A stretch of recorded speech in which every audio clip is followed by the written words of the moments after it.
Ya. Entonces estamos viendo la introducción a la biología. Ya habíamos mencionado la importancia que tenía como ciencia la biología entre tantos estudios que realiza y descubrimientos pues que tienen su haber gracias a las distintas ramas también que presenta la biología. ¿No? Hay cosas muy interesantes que vamos a ir viendo, ya habíamos dicho, los fármacos, virus, bacterias, fórmulas químicas, todo este espectro lo vamos a ver y lo vamos a comprender en su totalidad. Entonces estábamos considerando pues la introducción a la biología. Entonces ahora lo único que toca ya para dar inicio a esta sesión es iniciar con lo que sería pues la parte etimológica de el término biología como tal. Vamos a ver pues de dónde proviene, de dónde se origina, cuál es la causa de esta ciencia tan importante y tan conocida. Y tenemos ahí, ¿no? Biología, que proviene de dos vocablos griegos muy conocidos, bios, vemos acá, ¿no? Que nos hace referencia a la vida. Y logos, pues hace referencia a la ciencia, el tratado, el compendio, ¿verdad? La ciencia, tratado, compendio. Entonces, etimológicamente hablando, biología sería pues la ciencia o el tratado de la vida, nada más, ¿no? Sin embargo, como ya sabemos, debemos considerar toda su complejidad y totalidad en lo que respecta a la definición de una ciencia. Por lo cual podemos definir a la ciencia, bueno, la biología, como la ciencia encargada pues de estudiar a los seres vivos, la relación que tienen estos seres vivos con otros seres vivos y además la relación que ellos abordan con el medio que los circunda. ¿Correcto? Por eso es una ciencia que trata de los seres vivos y los considera desde distintos aspectos, ámbitos y escalas. El padre de la biología, tenemos acá a Aristóteles. Es muy importante recalcar el padre de la biología, ya que es el primero en realizar, de hecho, Aristóteles es el primero en que hace la primera separación taxonómica, ¿no? Entre animales y vegetales. No es el primero en separar, en hacer una primera taxonomía de animales y vegetales, ¿no? Haciendo referencia pues al movimiento como diferenciativo. Además chueco como salió. Bueno, entonces padre de la biología, pero además padre también es de la zoología. Ya vamos a ver más adelante toda la importancia que radica sobre este personaje. Por ahora debemos considerar, pero, que Aristóteles trabajaba junto a Teofrasto, quien es padre de la botánica, si recordamos, ¿no? Y trabajaban los dos, pues, en sus asuntos filosóficos junto a sus discípulos, ¿no? Los cuales eran considerados por ellos mismos, se hacían llamar los peripatéticos, ¿no? Ya que andaban por las aguas de la antigua Grecia, reflexionando, ¿no? Y reflexionaban pero caminando. Por eso eran llamados los peripatéticos, ¿no? Entonces ellos reflexionaban acerca de los temas, en especial Aristóteles, acerca pues de los temas que correspondían a las observaciones que ellos realizaban en aquellas épocas. Y pues Aristóteles particularmente le presta atención a lo que son las plantas y los animales. Luego, esto lógicamente antes de Cristo, ¿no? Aristóteles es 422 antes de Cristo más o menos. Luego tenemos ya en el año 1802, pues la presencia de dos personajes muy importantes, ¿no? El caballero de Lamarck, ¿no? Jean-Baptiste de Monnet, Chevalier de Lamarck, si recordamos, un nombre muy cortito para un personaje, muy grande. Resulta pues que Lamarck, ¿no? Como ese que se le llama así a Jean-Baptiste de Monnet. Y tenemos aquí también a Treviranus, ¿no? Así, a secas, Treviranus. O Gottfried, ¿no? Reinhold Treviranus, también conocido. Bueno, ese es su nombre, ¿no? Entonces Lamarck y Treviranus en el año 1802 van a ser los encargados de empaquetar todo el conocimiento generado por Aristóteles y los demás filósofos naturalistas y atribuirle un nombre a esta nueva ciencia que se encarga de estudiar los seres vivos, acuñando así el término biología. Entonces Lamarck y Treviranus acuñan el término biología en el año 1802. Hay que tener en cuenta que ninguno de los dos se conocía, vivían en lugares muy diferentes, sin embargo publican y pensaban lo mismo pues en el mismo tiempo, durante el mismo tiempo. Más o menos como lo que ocurre con Darwin y Wallace. Bueno, ahora vamos a ver la importancia de la biología, ¿no? De las tantas importancias que tiene.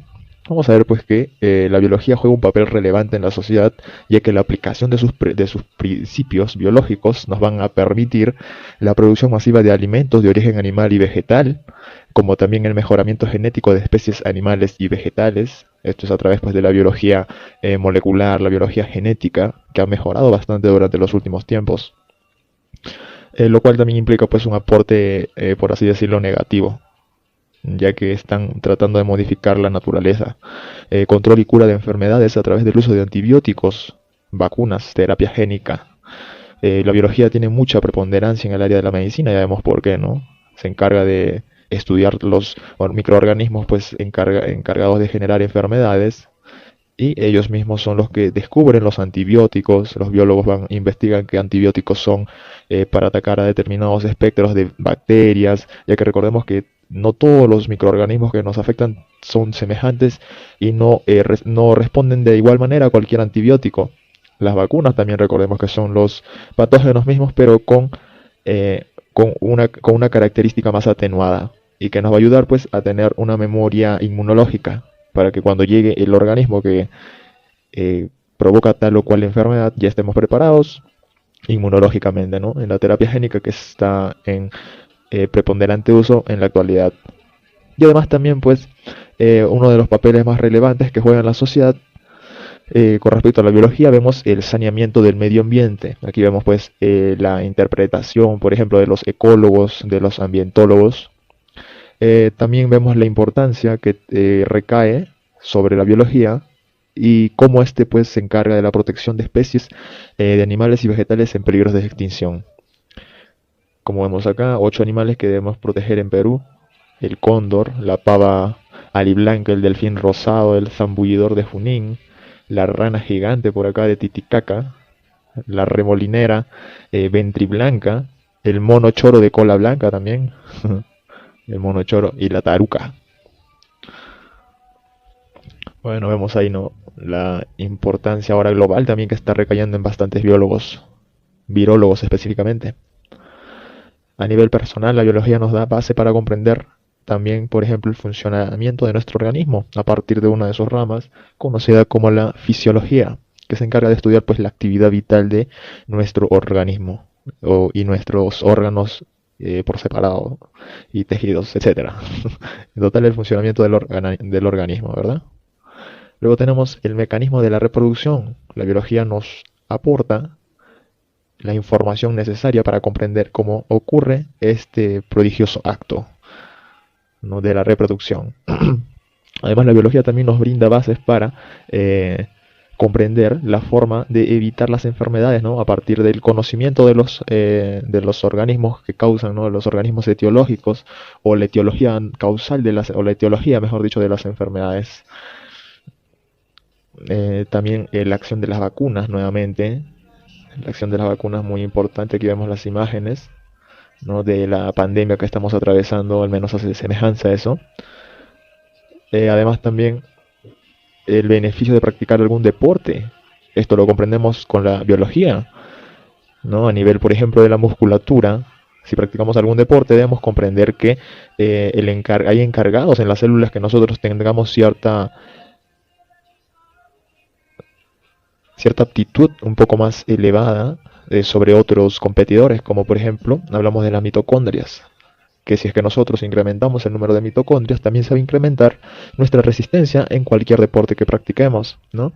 Como también pues nos brinda aporte con respecto a la nutrición que debemos recibir, etcétera. La importancia de una buena alimentación. Esto es vital, que se relaciona mucho justo con lo de practicar deportes. Y aquí vamos a utilizar, por ejemplo, el conocimiento que tenemos en bioelementos o en biomoléculas, las macromoléculas que estudiamos, como por ejemplo, conocemos los carbohidratos, los lípidos, las grasas, ¿no?, las grasas esenciales que requiere nuestro cuerpo. Comprendemos también los distintos ácidos nucleicos, y además también nos olvidamos de los carbohidratos, que son de gran importancia y gran relevancia en este aspecto.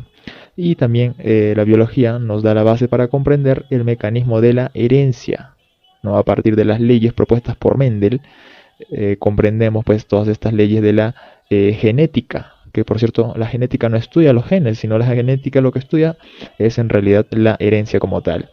El problema de la contaminación, nuevamente, tenemos los colegas biólogos que se especializan en lo que es los problemas de la contaminación ambiental, que son los ambientalistas. o por no irnos también lejos, los ingenieros ambientales, que trabajan de la mano pues con los biólogos en este aspecto.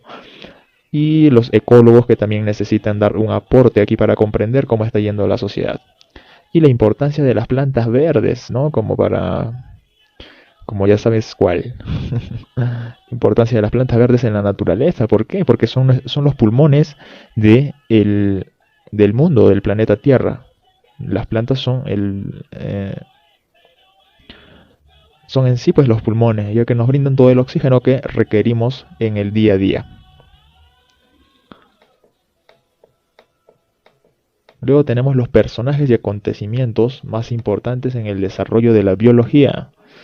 Esta parte es muy interesante. Vamos a ver la línea del tiempo de la biología.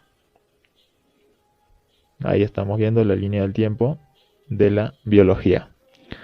Tenemos en primera instancia pues que mencionar a alguien que también mencionamos en anatomía, y es Hipócrates, ¿no? Conocemos a Hipócrates porque es el padre de la medicina. Sin embargo, él estudia, se enfoca en lo que es esa rama conocida actualmente como la fitología o etnobotánica también, ¿no?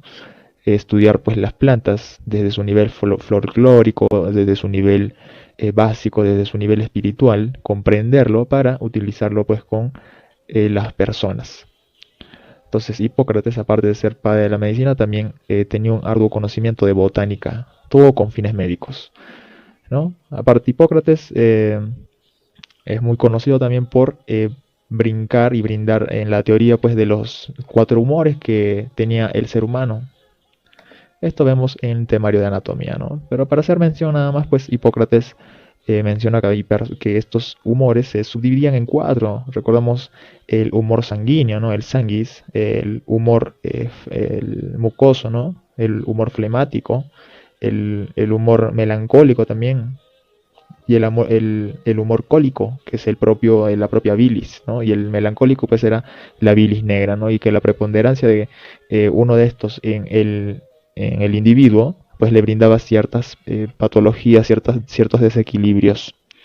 Aristóteles también muy importante, clasificación de los seres vivos, ¿no? Él es el primero en clasificar, en separar las plantas de los animales, ¿no? Es como que un primer taxonomista. Sin embargo, sabemos que el padre de la taxonomía es Carl von Linneo, ¿no? Y padre de la biología, Aristóteles también ya hemos visto. Padre de la biología, también es padre de la zoología. Y además es conocido pues por ser un gran polímata, ya que se enfocaba no únicamente pues en la parte del natural, ¿no? Sino también realizaba estudios en lógica, en la ética, en la política, entre otros, psicología. Por eso es considerado el padre de las cuatro ciencias. También tenemos a Teofrasto por aquí. De hecho, acá abajo están y los estamos obviando.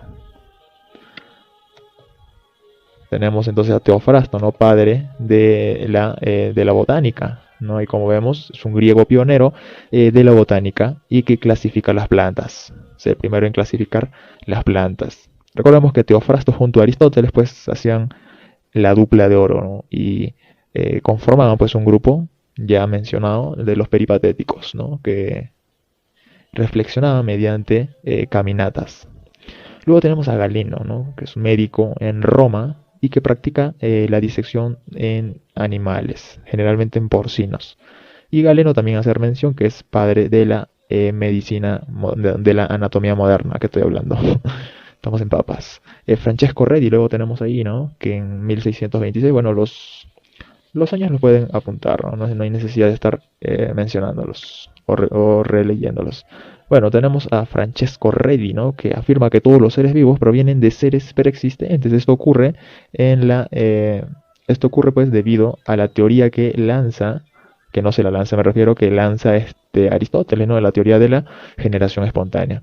Entonces ahí llega pues entre los que están en contra de esta teoría de la generación espontánea, llega pues Francesco Redi y Lázaro Spallanzani para tratar pues de contradecir esto que afirmaba Aristóteles, ¿no? Que todos los seres vivos provenían pues de la nada, ¿no? Se generaban espontáneamente. Bien, ahora vamos a ver lo que es la línea del tiempo en la biología. Vamos a ver la línea del tiempo en la biología, a ver vamos a ver la importancia.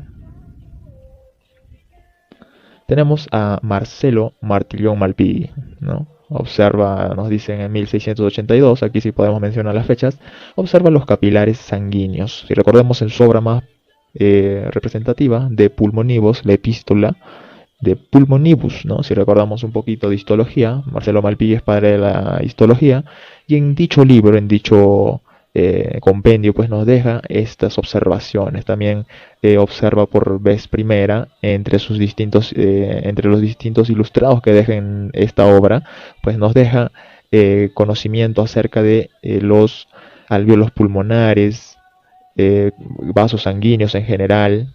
Y también recordemos que era un gran estudioso de los insectos, ¿no? Por eso que hay algunas estructuras en los insectos que llevan su eponimia, como también en el riñón, ¿no? Por hacer mención. Luego Anton van Leeuwenhoek, ¿no? 1632, pionero en observar los protozoos, por eso es padre de la protozoología, recordemos. Luego tenemos a Robert Hooke en 1635, que es pionero de la biología celular o padre de la citología también, ya que si recordemos, Robert Hooke, a partir de unos cortes que él realiza en un corcho, que por cierto es obtenido de la madera del árbol del alcornoque, llega a observar pues unas pequeñas celdillas, ¿no? Que él compara de hecho con unas celdas de los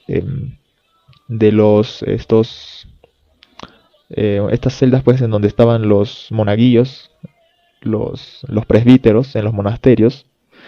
Él vio que tenía mucha semejanza con estas celdas que él observó pues en el microscopio que él mismo había mandado a diseñar, Robert Hooke, pero esto ocurre en 1665 todavía, ¿no?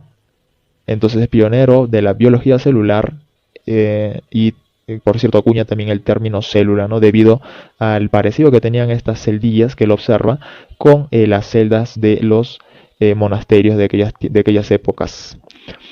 Y pues del término cel, ¿no?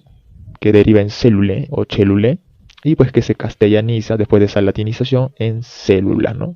Haciendo referencia a unas celdillas. Luego tenemos a Carlos von Linneo, 1707, ¿no? Quien es el precursor, el pionero de la clasificación, ¿no? Si bien habíamos visto que Aristóteles pues hace una primera clasificación de entre plantas y animales, pues Linneo es el padre de la taxonomía, ya que él es el quien introduce la nomenclatura binomial de las especies. ¿Qué quiere decir esto de acá? Esto es muy importante, esto de la nomenclatura binomial. A ver. No, esto está más chueco. La nomenclatura binomial no hace más que referencia a lo que sería pues el nombre científico. El nombre científico es aquel binomio de palabras latinizado, por ejemplo, Homo sapiens, ¿no? Ya es muy conocido, ya muy repetido, o entre distintos nombres científicos, ¿no? Recordemos que todo organismo en la vida, bueno, todo organismo vivo, mejor dicho, tiene un nombre científico como tal, y eso es debido a Carlos von Linneo, ¿no? En el año 1707.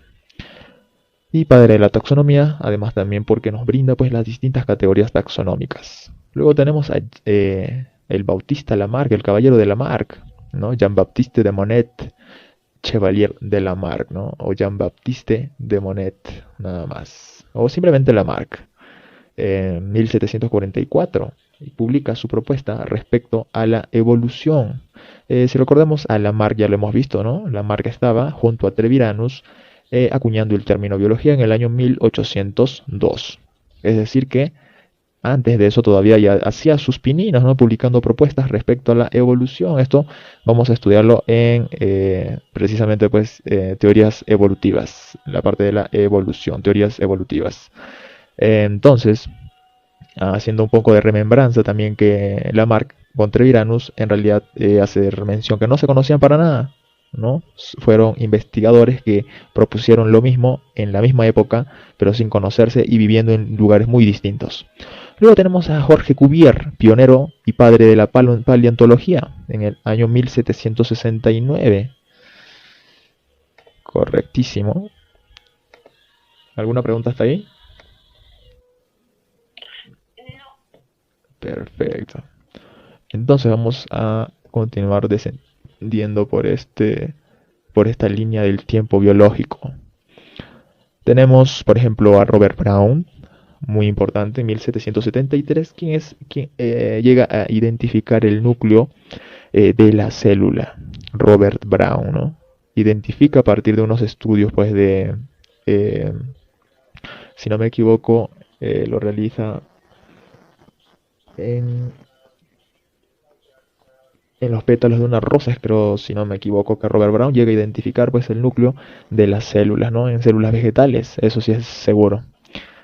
Luego tenemos a Matthias Schleiden, ¿no? Este alemán, ¿no? Que en 1804, junto a Theodor Schwann, ¿no? De hecho, aquí los años varían en las literaturas, pero tenemos comprendido, pues, que fue en el año 1809 en la que se unifica la teoría como tal. Pero tenemos, pues, a Matthias Leiden acá en 1804 con la teoría celular, ¿no? Proponiendo esa teoría celular.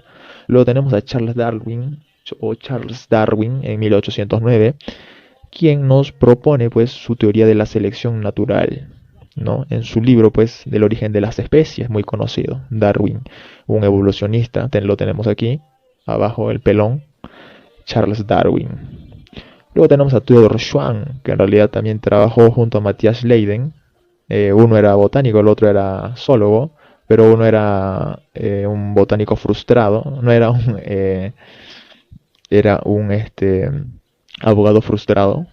Matthias Leiden era un abogado frustrado que luego, pues, descubrió que su afición en realidad era la zoología o la botánica, no recuerdo bien. Luego tenemos a Rudolf Virchow, que en 1821 lo que hace es ya brinda un corolario, es decir, como un fin unificatorio de la teoría celular, además de ella hacerla más comercial. Es decir, desde Rudolf Virchow, la teoría celular ya es algo, pues, que se tiene presente hasta la actualidad. Luego tenemos a Louis Pasteur también aquí en la historia, ¿no? Lo vemos acá incluso en la parte inferior derecha.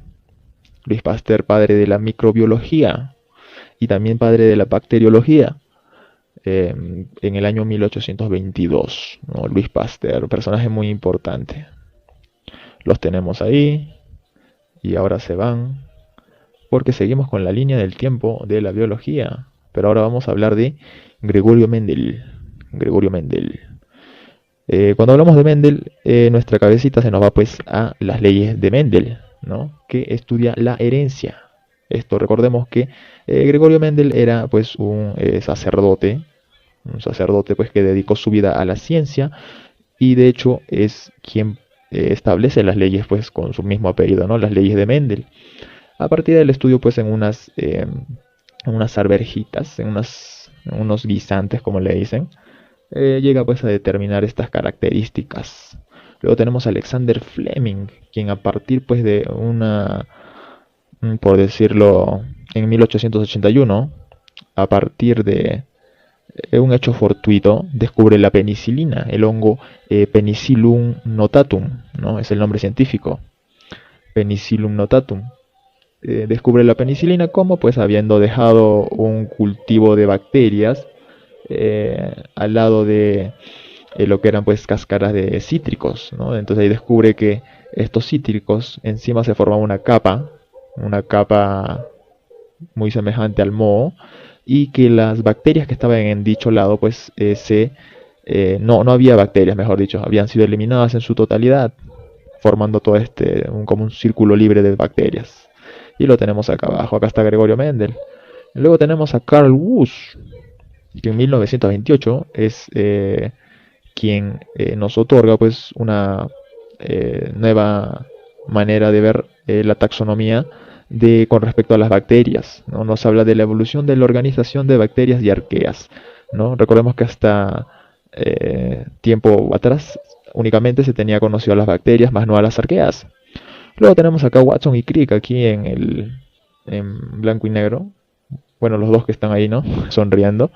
Que en 1953 descubren, pues, la estructura del doble hélice del DNA, ¿no? Descubren la estructura molecular del DNA. Luego tenemos a Robert Whittaker. Robert Whittaker que en 1959 nos brinda la clasificación de los 5 reinos que tenemos hasta la actualidad, ¿no? Si para recordar, pues tenemos el reino Animalia, reino Plantae, reino Fungi o Fungi, reino Protista y reino antiguamente llamado Monera, pero actualmente es reino Procariota. Luego y Robert Whittaker es, por cierto, uno de los taxonomistas que se reconoce más para las academias. Luego, con respecto a Ian Wilmut, que en 1996, ya casi finalizando el siglo XX, pues nos brinda la primera clonación con la oveja Dolly, como vemos aquí en la imagen inferior derecha.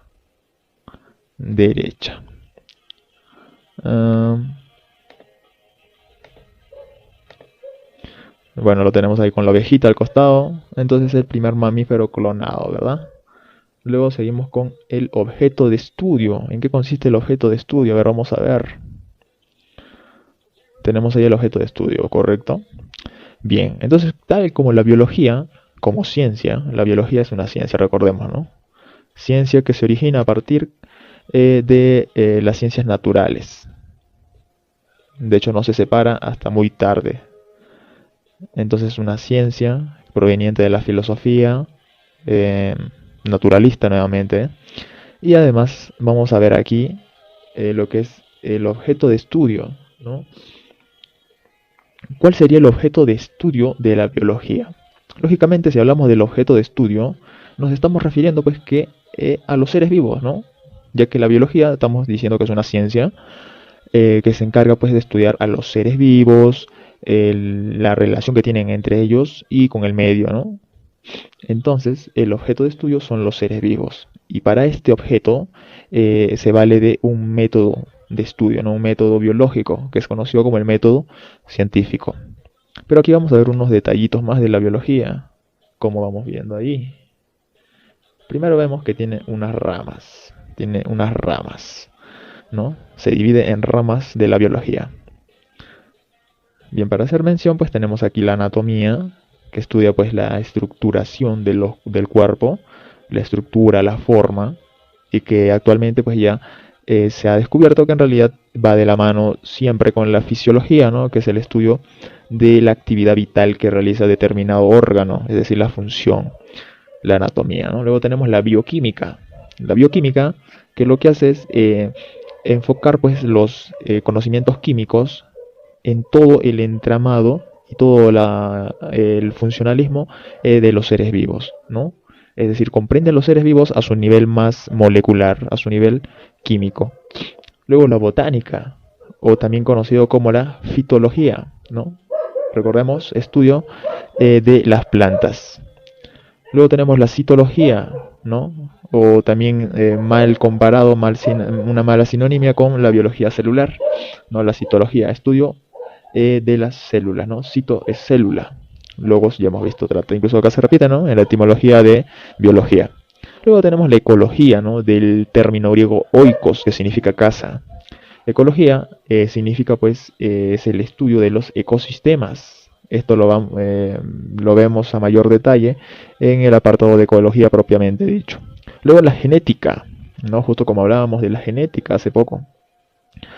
La genética, decíamos que no estudia los genes, que es lo que se cree, ¿no? Que estudia los genes. En realidad la genética lo que estudia es aquella variancia o aquella variedad a nivel de la herencia que se provoca, que se genera por las recombinaciones genéticas. La microbiología, pues es el estudio de los microorganismos, ¿no? Estudian microorganismos, entre los cuales, por eso es micro, ¿no? Microbiología. Micros pequeños, biología, ¿no? Es como que es la biología de los organismos más pequeñitos. Aquí abarcamos parásitos también, abarcamos lo que son bacterias, virus, aunque no son seres vivos, pero ya sabemos por qué están incluidos en el estudio de la biología, ¿verdad? Porque están en la virología, porque afectan pues el proceso de los seres vivos, ¿no? Y si recordamos el significado de biología, pues es el estudio de los seres vivos, bueno, es el objeto, ¿no? El estudio de los seres vivos y además la relación que tiene con el medio, ¿no? Esta relación puede ser nociva como inocua, ¿no? Inofensiva. Entonces, esta es la microbiología.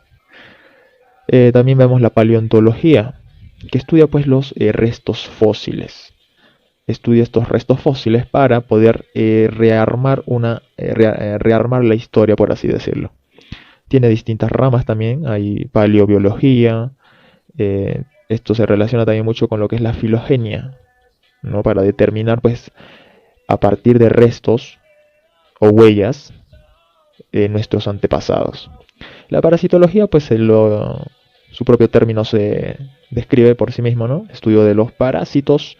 Y la zoología, pues, del griego zoon, que significa animal, es el estudio de los animales.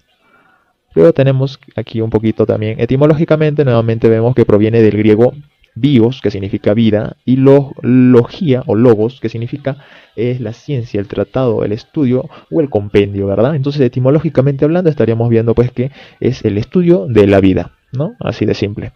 Pero significa como tal, pues que es la ciencia que tiene como objeto, justo que es lo que estamos viendo, el objeto, que tiene como objeto pues el estudio de los seres vivos, ¿no? Y ya vamos a ver que para esto se basa y utiliza pues un método. Cuenta con ciencias auxiliares, como vemos acá en el lado derecho, que son la física, la geografía, las matemáticas y la química, que es muy básica. Luego vamos a ver lo que es la división y clasificación de la biología. ¿En qué consiste esta división y clasificación? A ver, dice, resulta que la biología es la ciencia que abarca un amplio campo de estudio. Por lo tanto, nosotros tendremos en cuenta con las demás ciencias y disciplinas de estudio, ¿no? Entonces nos está indicando pues las relaciones que va a tener la biología con los demás campos científicos. Entonces dice, ¿no? Estudiaremos los campos de la biología de acuerdo al organismo estudiado. Estas son las clasificaciones de acuerdo a las propiedades, ¿no? De acuerdo al... Bueno, acá se presentan distintos elementos con que estudiar. Por eso nos dice, estudiamos los campos de la biología en función a, por así decirlo, ¿no? Al organismo estudiado es uno, luego de acuerdo a las propiedades y niveles que se estudia a la materia, también de acuerdo a las ramas relacionadas a la biología y a las ciencias auxiliares que éste tiene. Entonces vamos a ver cómo va este asunto con los campos de la biología que estamos viendo ahí. Entonces vemos los campos de la biología y de acuerdo al tipo de organismo estudiado vamos a ver, por ejemplo, ¿no? Ahí hay un ejemplo muy claro y muy curioso. Tenemos ahí lo que sería la microbiología, nos dice, ¿no? La microbiología, la botánica y la zoología. Entonces vamos a ver cómo se enfoca la biología de acuerdo al tipo de organismo que se ha estudiado. Entonces vemos la biología aquí en el centro. Vemos pues entre sus ramas la botánica, que tenemos entre la botánica criptogámica y la fanerogámica, ¿no? Entre la criptogámica pues habíamos ya estudiado un poquito de esto, donde tenemos pues a los musgos, a los helechos, las algas, ¿no? Microalgas como macroalgas, eh, entre otros, ¿no? También están los líquenes aquí en la botánica criptogámica. En cambio en la fanerogámica tenemos únicamente las divisiones que se conocen pues como estoy hablando, como lo serían pues las gimnospermas y las angiospermas, ¿no? Las gimnospermas y las angiospermas. Luego tenemos la zoología. La zoología, por cierto, se subdivide en ramitas, así como la botánica. Por ejemplo, la zoología estudia a los peces, por así decirlo, a través... Para comprender esto, hay que entender que la zoología se enfoca en todos los animales, ¿verdad? Pero muchas veces se necesita del estudio excelente de un espécimen en específico, valga la redundancia. Y para esto la zoología se vale en la ictiología para hacer el estudio de los peces. Ictios es del griego pisces, ¿no? O peces. La zoología también utiliza la entomología, ¿no? Para enfocar su estudio únicamente en los insectos, como también en la ornitología para hacer un estudio completo, holístico de las aves que hay en el planeta Tierra. Y la mastozoología pues es para estudiar a los mamíferos, ¿no? Parte de la zoología. De igual manera la herpetología es parte de la zoología encargada pues de estudiar a los reptiles, ¿no? Recordemos que herpeto significa eso, ¿no? Herpeto hace referencia a aquel animal que repta, ¿no? A los reptiles, a los reptantes. Entonces, si nos damos cuenta, aquí nos ha dado ornitología, mastozoología, herpetología e ictiología, nos habla de animales básicamente vertebrados. En cambio, en la entomología son animales invertebrados. Nuevamente aquí tenemos la microbiología. La microbiología que vemos pues tiene el estudio, como habíamos visto, los virus, las bacterias, también hay hongos que producen micosis, enfermedades pues provocadas por hongos, y la protozoología también abarca la microbiología, ¿no? Entonces vemos cómo las ramas se van concatenando y se van uniendo para dar origen pues a una sola ciencia que es conocida como la biología.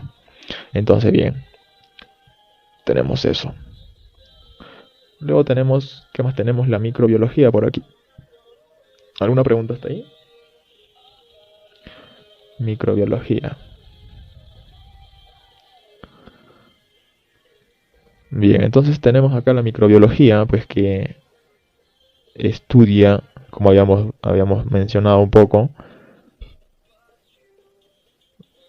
como habíamos mencionado un poquito, ¿no? Abarca el estudio de los virus, de bacterias, de protozoos y hongos, ¿no? En todos estudia su estructura, los tipos y, por ejemplo, en los virus, los ciclos de infección es muy importante conocerlos, en las bacterias la fisiología, como también la morfología, para comprender pues qué parte hay que atacar con los antibióticos que precisamente van contra, o bueno, que generalmente van contra estos individuos, que son las bacterias, y los protozoarios también, y hongos también en realidad.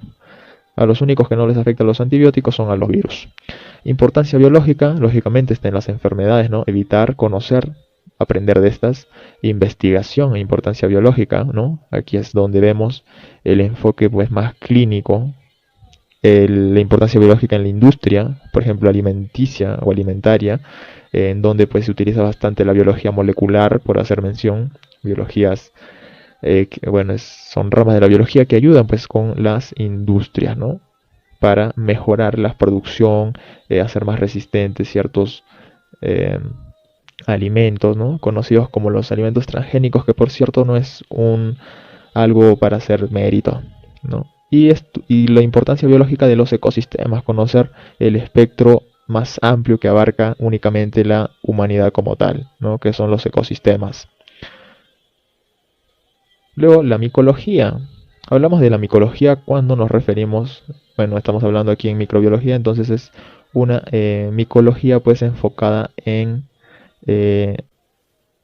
en la importancia que brindan los hongos en realidad. Existen dos tipos de hongos, ¿no? Están los ascomicetos y los basidiomicetos. Entre los ascomicetos tenemos pues a los que son generalmente de aspecto microscópico, como vemos aquí, ¿no? El Trichophyton rubrum, que es uno de los hongos que nos causan pues las, las micosis cutáneas.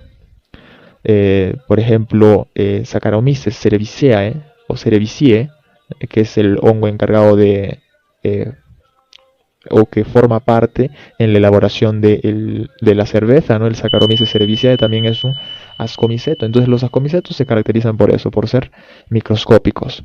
A diferencia de los basidiomicetos, que son los hongos que generalmente nosotros vemos, que tenemos la capacidad de ver, ¿no? Que tienen su zeta, ¿no? Su zeta que está compuesto por unas hifas que constituyen micelios, etcétera. Que son estos que vemos aquí. Estos de acá que tienen esta característica común. Estos son los hongos basidiomicetos y hay en distintas especies, ¿no? Armillaya melea, hay Agaricus bisporus, por ejemplo, que es el champiñón que nosotros consumimos. También hay Agaricus campestris, Tricoloma matsutake, entre otros, ¿no? Auricularia, etcétera. Luego vemos qué más hay por acá. El uso extensivo en la industria debido a su larga, bueno, estamos hablando del Saccharomyces, ¿no? Uso extensivo de la industria debido a su larga historia en la producción de bebidas alcohólicas y en panaderías, muy interesante. Importancia económica y ecológica de los hongos, ¿no? Son importantes descomponedores, forman parte de precisamente los organismos descomponedores. ¿Hay alguna pregunta, Marina?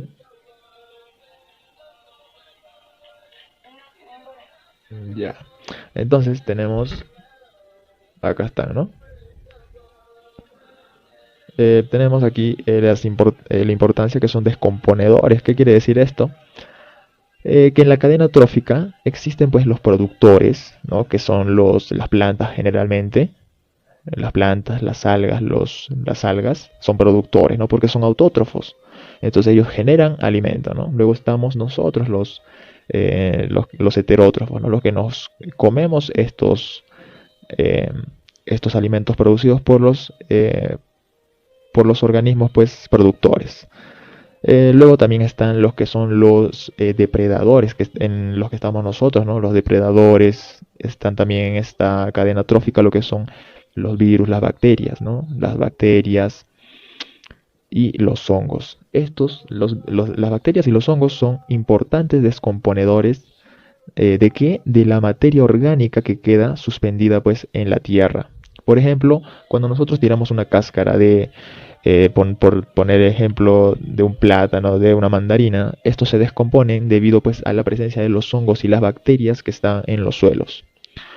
Luego la importancia comercial está en los alimentos, no en las setas, en las trufas, ¿no? El agaricus que veíamos, el pan también.